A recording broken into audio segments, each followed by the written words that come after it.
estamos iniciando la sección con Camilo Albornoz, que vamos a continuar hablando de cáncer de pulmón. Se llama Solo si lo hacemos juntos. ¿Y esta ternura, Camilo? Esta ternura, mira, es de Alex Ubago, ¿sí?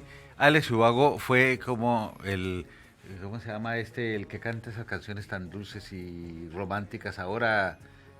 ¿Pablo Alborán? Ese, ¿no? Que son de esos que cuando vas a un concierto de ellos tienes que llevar una dosis de insulina brutal porque es tan dulce, tan dulce, tan dulce Empalaga. que te da un coma diabético seguro.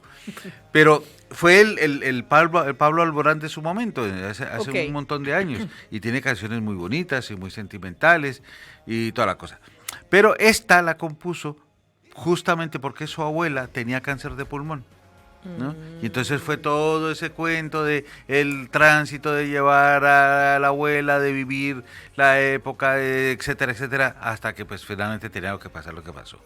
Pero bueno, pero volviendo a retomar el tema, pues nos quedamos la semana pasada en los factores de riesgo, todo ese Sí, tipo de que habíamos cosas. estado Ya habíamos conversando. dicho que el factor de riesgo número uno es el tabaco. Tabaco. El tabaco, bien sea porque te lo fumas, porque te lo hueles, porque te lo untas, porque estás ahí, Porque te lo porque bebes. está en el ambiente, por lo que Sí, tú quieras. sí. Sí, pero es el factor de riesgo número uno. Cuanto más pronto empieces a fumar en la vida, más problemas o más posibilidades vas a tener. Cuanto más fumes en la vida, más problemas o más posibilidades vas a tener. Grave. ¿Sí? Aunque dejes de fumar, lo habíamos dicho, ¿sí? Los primeros 5 años, ¿sí? El riesgo se reduce muy poco. A los 10 años el riesgo se reduce a la mitad o menos. ¿Pero eso qué quiere decir? Que no se quita el riesgo nunca de tener Nunca. o desarrollar un cáncer de pulmón, aunque hayas dejado de fumar. ¿Sí? Triste. Porque es lo que le explico yo a veces a muchos pacientes. El daño que hiciste está hecho y eso no tiene reversa. Entonces, sí que el dejar de fumar va a mejorar un montón de funciones respiratorias y toda esa cosa, y te vas a sentir mejor y vas a dejar de oler como un cenicero y todo ese tipo de cosas. Todo eso es cierto. Pero el riesgo en sí mismo no desaparece nunca. Incluso se dice que los no fumadores, pero que están pasivos, siendo receptores de lo que se llama humo de segunda mano, que es el humo que está en el ambiente, el que dejas tú en la ropa, y todas esas cosas, tienen hasta 3 veces más posibilidades de desarrollar un cáncer de pulmón que el no fumador que no está en ese tipo de ambiente. Claro. ¿Sí? Entonces también es importante. También hablábamos que hay antecedentes familiares que pueden implicar en Una esto. genética. Exacto. Y la genética dice que si tu padre o tu abuelo tuvieron y murieron de cáncer de pulmón, las posibilidades de que tú mueras de cáncer de pulmón son casi del 100%. O sea que eso es un punto que hay que tenerlo muy Uy, presente siempre. Y la otra es que esos antecedentes familiares van a hacer que lo que se llaman los oncogenes o los protooncogenes se puedan activar, facilitando la posibilidad de que desarrollen un cáncer de pulmón. Muchos de estos genes lo que hacen es estar atentos, por decirlo de alguna manera, a que si aparece una célula que no debe ser, ¿sí? Pues la destruyan. Pero cuando esos oncogenes funcionan mal, pues no solamente permiten que esa célula no se destruya, sino que crezca y prolifere. Entonces, he ahí la carga genética que puede estar funcionando. Pero es que muchos de esos oncogenes o protooncogenes se pueden activar cuando te expones a sustancias cancerígenas, como los 400 que hay en el tabaco, o lo que hay en la contaminación ambiental, o lo que puede haber como posibles cancerígenos en el sitio donde trabajas o por la profesión que realizas, o etcétera, etcétera, etcétera, que hay un montón de cosas ahí. También sabemos que estar expuesto profesionalmente o a veces no profesionalmente a ciertos elementos como el asbesto, el arsénico, el cromo, el berilio, el níquel, el hollín, el alquitán. Acuérdate que hubo un montón de gente que sufría cáncer de pulmón y no se sabía qué era, y era porque las casas tenían asbesto, asbesto. tenían la fibra esa Fibra, no, la era fibra de microfibra, esa vidrio, no fibra sé. de vidrio micronizada y un montón de cosas. Incluso gente que por su trabajo o por otras razones se expone repetidamente a radiografías, también aumenta sus posibilidades de que en un momento dado pueda desarrollar un cáncer de pulmón. pulmón.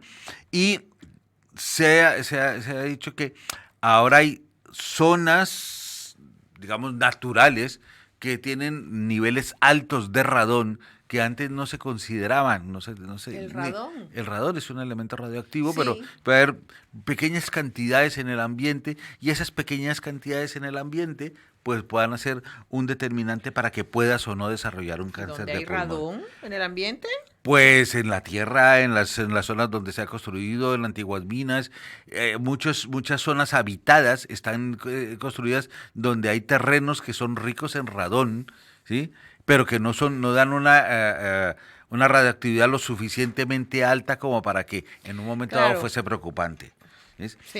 También hablamos de que hay virus que pueden ayudar a que se comporten como carcinogenéticos. Entonces hablábamos del virus del SIDA, el virus del papiloma, el paramoxivirus. ¿El palmoxivirus? El paramoxivirus. ¿Qué es eso? Es un virus de lo más horroroso que hay en la vida. No, nada más que ¿Sí? con el nombre. Con el nombre ya tiene uno arreglado. Pero de los comunes, el citomegalovirus, que produce una enfermedad que es relativamente común en la población, pues es un virus que es potencialmente carcinogenético, tanto que puede producir no solamente cáncer de pulmón, sino también puede producir cáncer de hígado, porque el citomegalovirus produce una enfermedad hepática muy característica y es un virus bastante frecuente y bastante contagioso. También hablando esto de los oncogenes, ¿sí? Pues hoy sabemos que hay más de 100 genes que están involucrados en el desarrollo o en el posible desarrollo de un cáncer de pulmón. No los medimos todos, solo medimos algunos. Pero para que nos ubiquemos en lo de los oncogenes, un oncogen puede hacer varias cosas. Es un gen que está ahí dormido y entonces el día que decide despertarse para dar por culo. ¿Sí? Porque entonces promueve la producción de una mutación o promueve la producción de unas determinadas tipos de células que van a transformarse en un cáncer de pulmón. O son oncogenes que están activos todo el tiempo, pero están haciendo un factor supresor, es decir, impiden que esas células crezcan o impiden que se desarrollen o impiden que si aparecen puedan dividirse. Pero cuando ese oncogen deja de trabajar, pues ese factor supresor desaparece. También muchos de estos oncogenes lo que hacen es controlar la división celular. Como los tumores tienen una división celular acelerada, pues se supone que ese oncogen lo que debería hacer era decirle, quieto ahí, ¿cuál es la prisa? ¿No? Pero resulta que al suprimirse su acción, ¿sí? Pues el tumor crece sin control ninguno, entonces se reproduce muy rápidamente. Y otros lo que hacen es que controlan la apoptosis, que es la muerte celular programada. ¿Sí? Okay. Entonces se supone que ciertas células deben morirse en un determinado momento para ser reemplazadas por células nuevas y así mantener un frescor celular. Pero si esa apoptosis no se produce, pues esas células comienzan a tener deterioros en su ADN, porque las múltiples divisiones celulares van produciendo deterioros en el ADN de las células, por eso es que viene la muerte programada, pues al irse produciendo ese deterioro del ADN nuclear, pues van a comenzar a producir células que no deben ser. Y esas células que no deben ser, pues se van a transformar en un tumor y este tumor en un cáncercito. Ahora, de estos oncogenes, hay algunos que sí podemos medir y que los medimos no para hacer el diagnóstico, sino el riesgo de que lo puedas producir. Okay. Entonces, por ejemplo, está el oncogen del RAS, que es un controlador celular, el MIS, que normalmente lo que hace es controlar la transcripción celular para controlar la división, el TP53, que es un oncogen supresor y entonces no permite que las células se dividan, pero cuando no está, pues entonces sí se dividen. Está el gen del retinoblastoma, que también es un gen supresor, ¿sí? Impide que las células se dividan, pero cuando no se expresa, pues se van a dividir. O el factor del crecimiento epidérmico, bonito nombre, ¿sí? Pero que hacen el mismo efecto, controlan la apoptosis de las células y cuando no se puede controlar esa apoptosis, esas células deformadas y dañadas, pues van a crecer y van a formar un cáncer. Pero se pueden medir previamente. Sí, puedo coger yo ahorita y medirte a ver si esos oncogenes en ti están presentes. Y eso va a producir un factor de riesgo para si vas o no a desarrollar un cáncer en un momento dado. Si a eso le añades que eres fumadora o has sido fumadora o No, estás expuesta a la no. contaminación ambiental, etcétera, etcétera, etcétera, pues son factores de riesgo que van sumando a la probabilidad de que lo puedas hacer. Y entonces es cuando dice uno, ¿y esto cómo se manifiesta? Ajá. Pues como la mayoría de los cánceres, una puta mierda. Nos quedan 5 minutos, así Claro, que aprovecha. claro, porque es que son síntomas que son muy vagos, muy difusos. Para todos los cánceres. Tú sabes debe que, ser así. claro, que la mayoría son así, Sí. ¿no? Tú ya sabes que todos los fumadores se quejan de que tienen tos y por eso se llama tos del fumador. Pero resulta que el cáncer de pulmón produce tos. Entonces, ¿cómo diferencias una tos de la otra? Todos los fumadores, o la mayoría de los fumadores, se quejan de que pues me duele el pecho cuando toso, cuando no sé qué. Pero es que lo mismo pasa con el cáncer de pulmón. Todos se quejan de que, si por ejemplo, si tienes una EPOC, una bronquitis crónica, porque también eso es una situación que se da con el cigarrillo, pues entonces vas a decir, es que me cuesta trabajo respirar, tengo sibilancias, pitos en el pecho que llama la gente, ¿sí? Que en algún momento toso y me sale un poquito de sangre con el Ahí está el problema. pero todo eso puede ser factible y normal, digamos, esperado en un paciente con una bronquitis o con una EPOC. ¿Cómo lo diferencias de un cáncer? No hay no hay un síntoma específico que te diga esto es característico de un cáncer y se acabó la Entonces, historia. ¿cuándo te encuentran el cáncer? Cuando ya estás hasta arriba. Pues es cuando ya estás jodido. ¿Ves? Entonces, ese es justamente el problema. El problema es que el 75 o el 90% de las veces el cáncer lo diagnosticamos cuando ya está avanzado. ¿Sí?